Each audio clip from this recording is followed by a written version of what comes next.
yung travel nila ay naglaps na. Ito naman ang pag-usapan natin, si Sara Diskaya, iyak. Mga kababayan, inaresto na at pinusasan na itong si Sara Diskaya. Wala nang flex no more, ha? Wala nang pagpi-flex ngayon dahil itong si Sara Diskaya matapos po lumabas at i-anunsyo ng Pangulo. Mga kababayan, kasi kahapon nag-anunsyo ang Pangulo na lumabas na po ang warrant of arrest ni si Sara Diskaya at hindi na nga po nahirapan ang pag-aresto sa kanya dahil alam naman natin na nasa custody siya ng NBI matapos po siyang kusang sumuko. 'Di ba? Mga kababayan, dahil sa takot na baka may mangyari sa kanya. Masyado nyo kasi minaliit yung Pangulo namin. Ito po, tingnan nyo kung ano nangyari dito kay si Sara Diskaya. Happy, yes. Nang-aasar pa eh. Happy, yes. Ginawa mo yan eh. Happy, yes. Ma'am, sandali lang po. Sandali lang po, ma'am. Aray. Ay, karma is real. Huli man daw at magaling na ihahabol din, mga kababayan. Kahit late yan, na nakulong, okay lang yan. Di ba? Okay lang yan. At least may kulong na.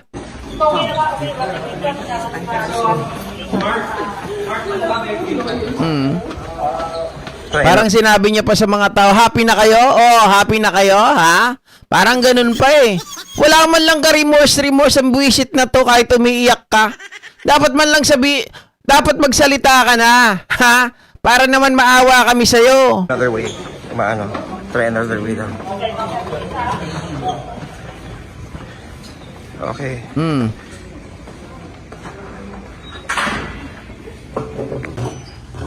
Ayan dinadamitan na.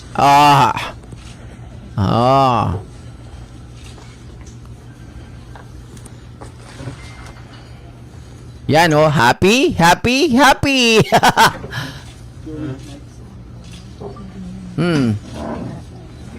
Examine first.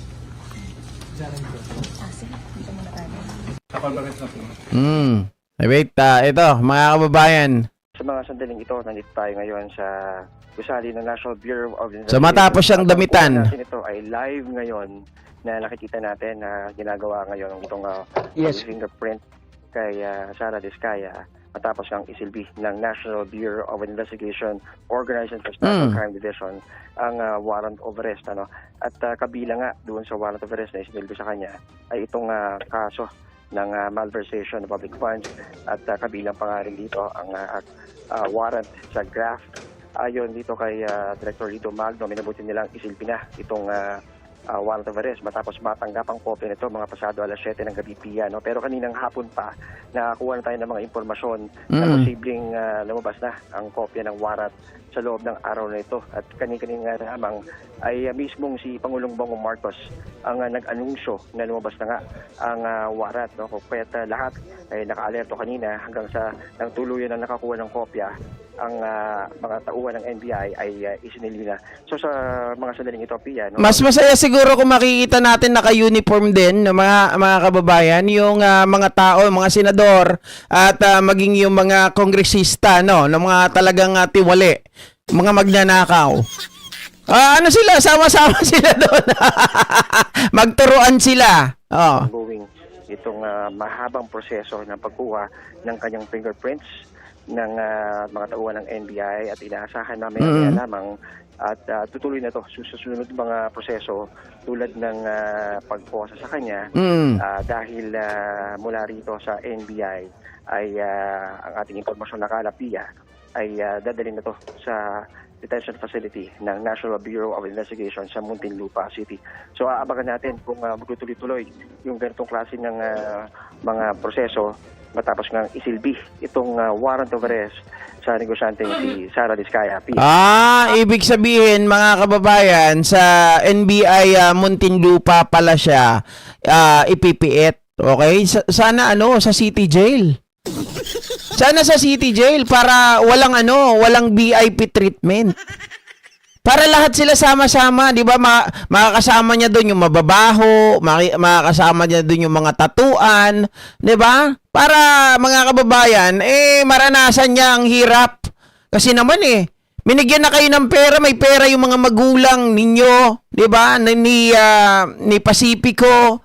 Saan naman lang okay na yung maliit Naghangad pa ng bilyones, ng trilyones, anak ng tinapa, flex pa more. Oh.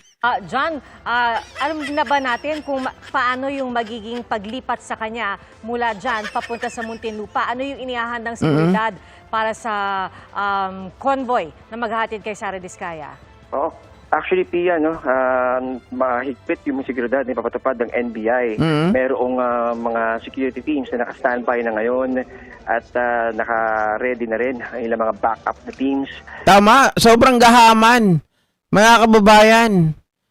Kung mga anak lang naman niya ang sabi niyang ganun gusto nilang buhayin, makapag-aral, gusto nilang maipagamot, at gusto nilang consistent, mga kababayan, yung mga pangangailangan ng mga anak nila, sobra-sobra na po ata yung grabe 40.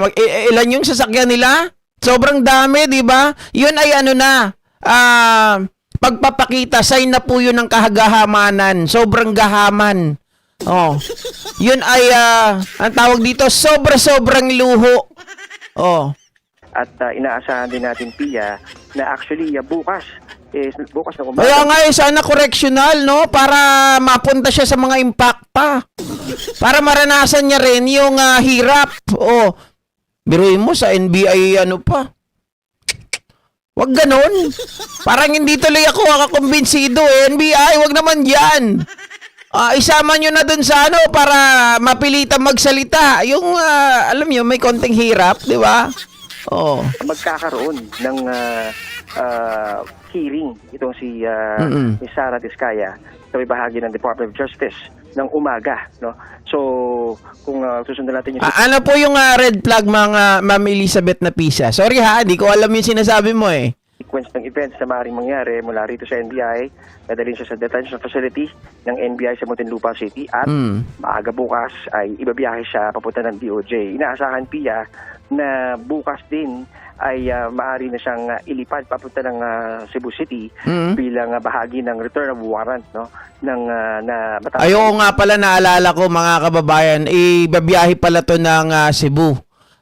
Kasi yung kaso niya ay inilipat po doon sa RTC ng Cebu. So doon siya babasahan, mga kababayan. Doon po siya hindi ko alam kung doon siya mananatili.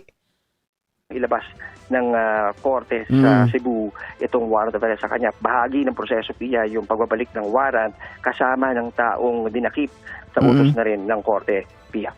Alright, linawin natin yun dyan, no? Siya'y dadalhin sa Cebu dahil doon inihain yung kaso. Tama.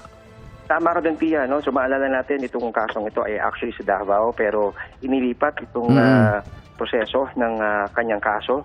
Mautak din. Magaling din yung naglipat sa Cebu. Kasi nga naman, kung sa Davao yan, baka maluto yan, di ba? Alam naman natin yung mga nagpapile ng complaint, ng kaso sa Davao, mga kababayan, mukhang nahuhukus-pukus So ngayon, nilagay sa Cebu. Wala siyang ligtas. Bahagi ng Lapu-Lapu City, RDC. At dahil doon, sila ang naglabas ng warrant of arrest. Ngayong araw, nakita natin mismo yung papel ng mismong copy ng warrant. At doon, kailangang i-return of warrant ng National Bureau of Investigation itong ipinalabas na warrant kasama itong si Miss Sara Diskaya, Pia. John, ang nakikita namin sa live na kuha sa NBI ay ang booking procedure nga, yung pagkuha ng mga fingerprint.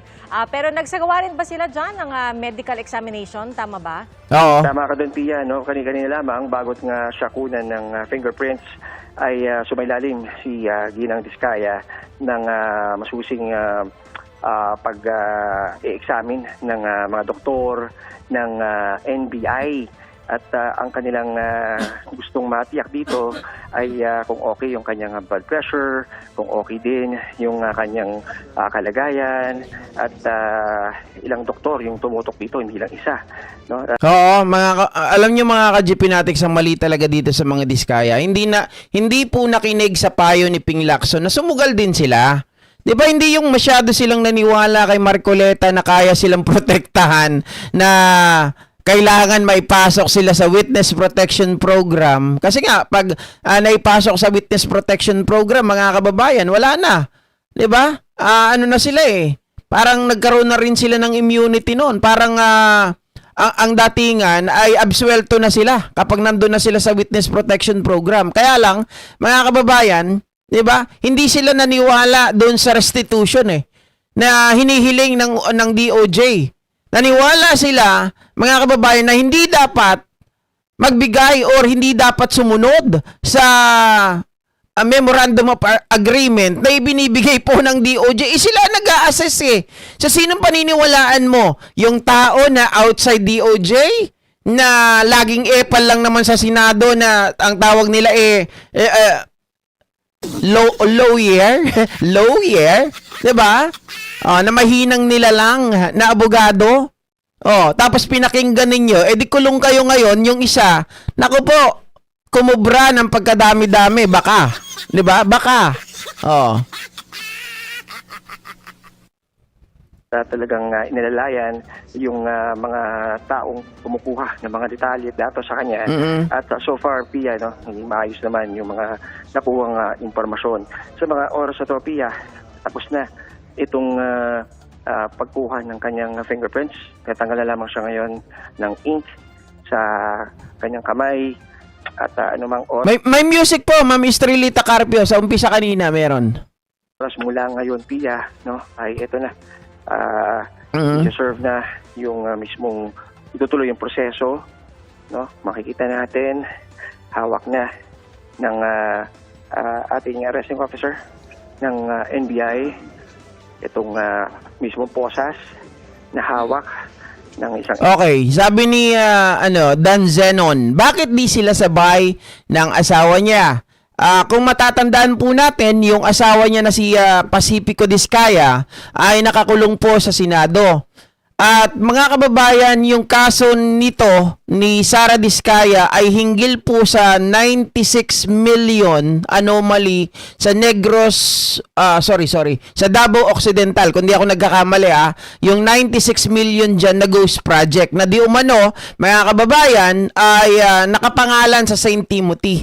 Na kung saan, si Sara Diskaya talaga ang nakadikit doon na pangalan.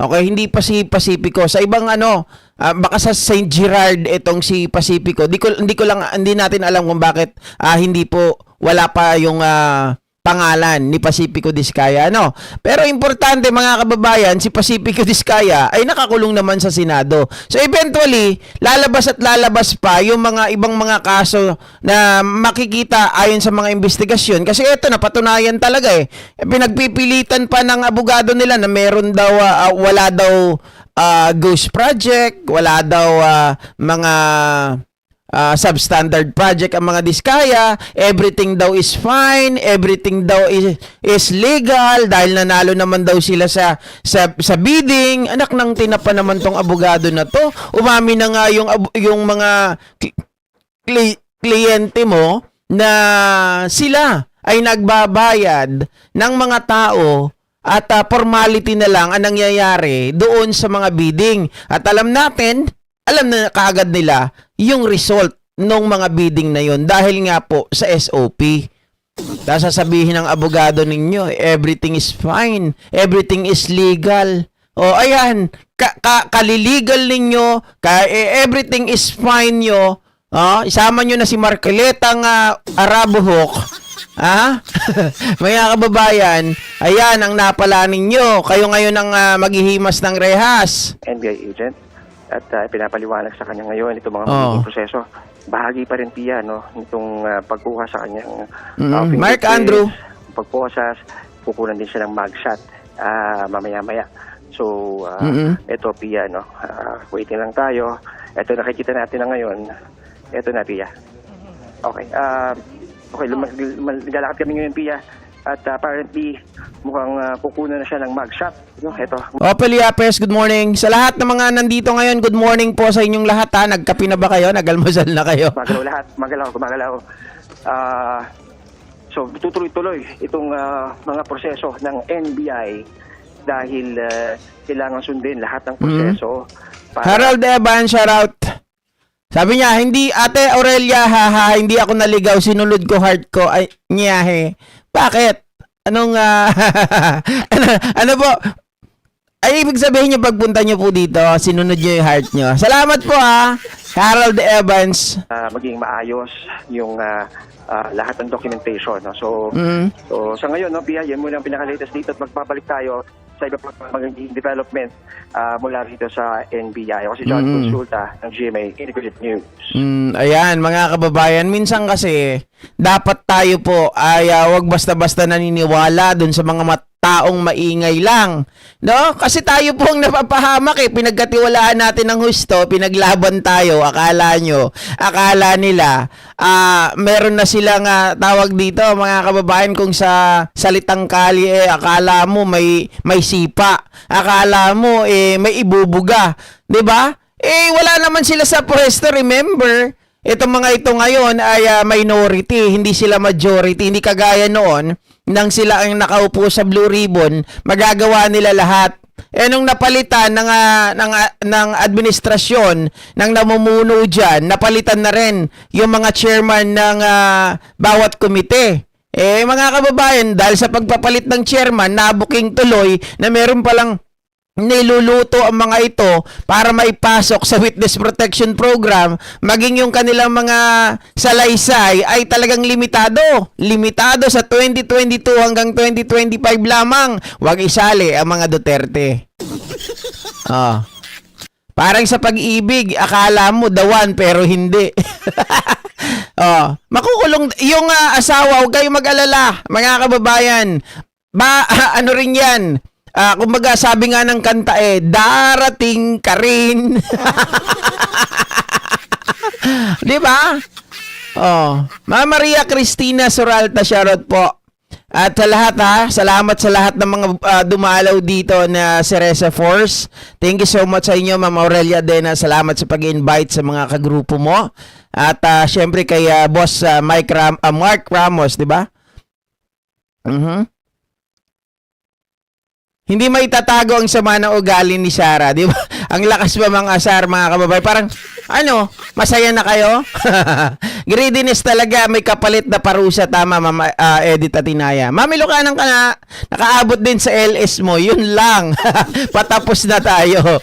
Okay, so ayan mga kababayan, good morning to everyone. Sana po ay masaya po ang inyong umaga at kahit ba paano ay meron tayong progresong nakikita dito po sa mga taong kasangkot sa flood control anomaly, di ba? At the end of the day, tayo pa rin po ay mga kababayan, ito lang yan sa mga kaibigan ko, huwag kayong masasaktan. Sa mga nagsasabi na wala pang naipakulong, tandaan nyo, whether may makulong o wala, matagal or madali ang pagpapakulong sa mga ito, hindi po niyan maapektuhan ng mga buhay ninyo. Okay? Yan ang katotohanan. Dahil kayo, kung hindi tayo magtatrabaho, kung hindi po tayo kikilos, ang buhay natin mananatili kung ano man ang buhay natin ngayon. At hindi kayo kakain kung hindi tayo magtatrabaho. Okay, kaya wag nyo pong iasa ang mga buhay ninyo sa mga politiko at huwag niyong iasa sa mga tao na may kung makukulong, gagaan ang buhay ninyo. Hindi po totoo yun. Ang katotohanan niyan, makulong o hindi, mabagal or mabilis ang pagpapakulong sa kanila, yung mga politiko, they come and go. Content lang namin yan. Diba? At hindi natin inaasa ang buhay natin sa kanila. Ang maganda lang, mga kababayan, makita natin ang gobyernong ito ay gumagawa ng paraan para pumayi sa ayos ang bansa natin. Yun ang may epekto. 'Di ba? Mama Feli. Shoutout po. Good morning ka GP no all. Tara breakfast tayo while watching from Hong Kong. Thank you so much po. Ma'am Christina Lacuata, good morning. Benji Uy. At Delia Rosario, good morning. Dukha, good morning. Okay, sa lahat mga hindi ko nabati dyan, Ma'am Imelda Flormazan, naimbag nga bigat Sir GP from Baguio City. Oy, ang sarap dyan sa Baguio. Ano nang ano ngayon? Gaano kalamig ngayon dyan sa Baguio? Kasi sa Aurora, napakalamig daw, sabi ni Utol eh. Mama, Megumi Okano, Ohio. God bless you, good health always. Thank you so much. O guys hindi na ako nagre-reklamo sa mata ko, maayos-ayos na. Kailangan lang pala talaga mag-diet tayo. Mga senators at congressmen naman sana before Christmas. Sabi ni ni John B. Cremulya 10 days pa daw. Sana hindi kagaya ng pangako ni Boying na 15, di ba? December 19 na ngayon. Oh, ka-GP tandaan ng lahat ng korap o masamang tao, lahat may kabayaran. Ang ginawa, sample si Digong, Alice Guo, Kibuloy Tebes at iba pa. Latest si Diskaya kay Cabral ba na nahulog sa Cannon Road, may investigasyon na ba? Nag-iimbestiga na po mga ka-Judge GP Natics. Okay? So, yeah, again, mga kababayan, good morning to everyone. Sana po ang lahat ay happy. Bye-bye! Parehas na tayo, Sir Benji Oy.